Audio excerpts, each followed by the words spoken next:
बिस्मिल्लाहिर्रहमानिर्रहीम। अस्सलामु अलैकुम। मैं हूं आपका भाई अब्बास समदानी और आप देख रहे हैं जाफरियान टीवी। आज का हमारा मौजू गुफ्तगू है असर गैबत।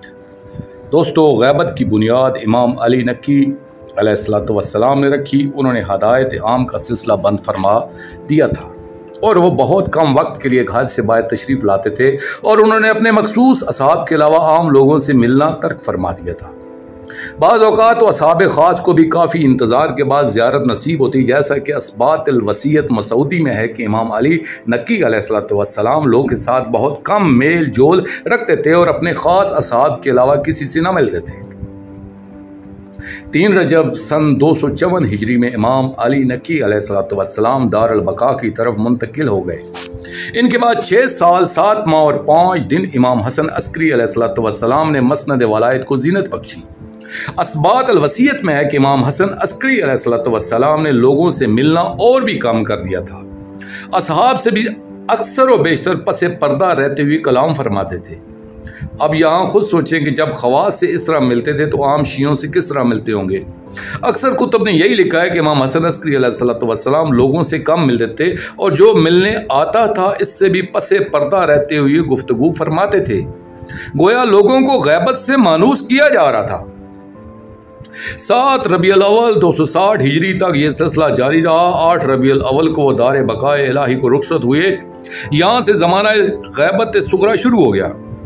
सन 260 हिजरी से लेकर 329 हिजरी 3 या 10 शवाल तक यानी 69 साल बरवायत दीगर 73 साल गैबत सुगरा रही और इस दौर में शिया अवाम मुकम्मल तौर पर अपने इमाम से मुनक़ता होगी।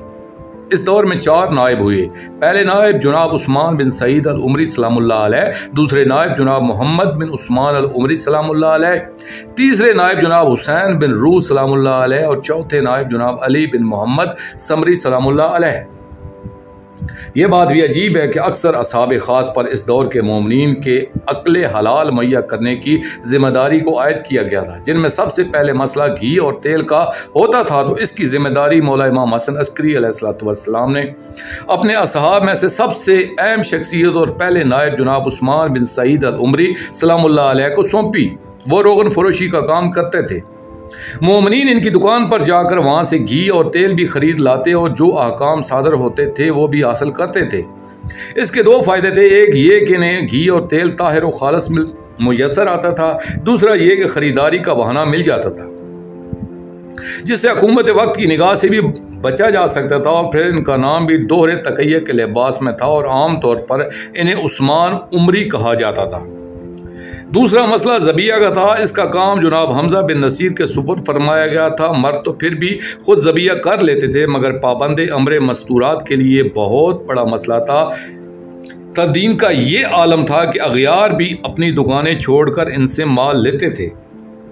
इसके बावजूद शियों की एक जमात को जनाब उस्मान बिन सईद सलामुल्लाह अलैह की नियाबत पर एतराज़ रहा। जैसा कि इब्न अबी गानम कज़वीनी मुनकर नियाबत और मुनकर वजूद इमाम अलैहिस्सलाम था, इसने बग़ैर स्याही के ख़त लिखवाया और जवाबन तौक़ी मुबारक आने पर ईमान लाया। मौलाए कुल जनाब अबू मोहम्मद हसन अल अस्करी अलैहिस्सलाम के ज़माना ही से शियों का रवैया नागुफ्ता बात था। आका ने अच्छी पोशाक ज़ेर तन फरमाई तो इतराज़ करने लगे। पसे पर्दा रहने पर इतराज़ था। इमामत पर बार बार शक करते हुए बग़ैर स्याही के ख़त आए दिन लिख लिख कर इम्तिहान बाजी करना और फिर भी इनकार इमामत और आए दिन नए नए अकायद मुतारफ़ करवाए जा रहे थे। इमाम अली नक्की अलैहिस्सलाम के दारुल बका की तरफ जाने के बाद कसीर तादाद में लोगों ने इनकार इमामत कर लिया था और जनाब मोहम्मद बिन इमाम अली नक्की अलैहिस्सलाम की इमामत का अकीदा पेश किया गया। हालांकि इनका विसाल पाक बाबा अलैहिस्सलाम की ज़िंदगी में बहुत पहले हो चुका था और शियों ने ही मोहम्मदिया फ़िरका बना लिया था।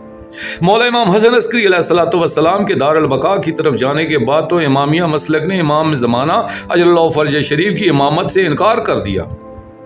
इनके 2 फ़िरके वजूद में आए। पहला फ़िरका यह कहता था कि मौला इमाम हसन अस्करी अलैहिस्सलाम जिंदा गायब है और आखिरी ज़माने में यही खरूज फरमाएंगे। दूसरे फ़िरका का अकीदा यह था कि इनकी दौलत तो हो चुकी है मगर आखिरी ज़माने में दोबारा जिंदा होंगे और इसीलिए इनका लक़ब कायम है, यानी वो दोबारा जिंदा होकर खरूज फरमाएंगे। एक मुख्तसर सी जमात अकीदा इमामत हक्का पर बाकी थी और इन्हें भी नवाब अरबा पर हज़ारों एतराज़ात थे। और नवाब अरबा में से अगर किसी ने कोई किताब लिखी तो पहले उलमाए कुराम को दिखाना पड़ती थी, तब कहीं इसे जमात में कबूलियत मिलती थी। दोस्तों, आखिर में मैं शुक्रिया अदा करूँगा अपने मुर्शिद करीम अल सैयद मोहम्मद जाफ़र ज़मान नकवी अल बुखारी सरकार दामज़िल्लाहु ताला का यह मज़मून मैंने उनकी किताब मादन अल इस्मत में पेश किया। और आखिर में अपने पाक शहनशाह की बारगाह में इल्तिजा करेंगे, अल्लाह या वली अल मज़लूमीन अजरल्लाहु ताला फ़रजक व सल्लल्लाहु अलैका या रब्बा मुहम्मद व आले मुहम्मद सल्लल्लाहु मुहम्मद व आले मुहम्मद व अज्जिल फ़रज आले मुहम्मद सल्लल्लाहु अलैहि वसल्लम।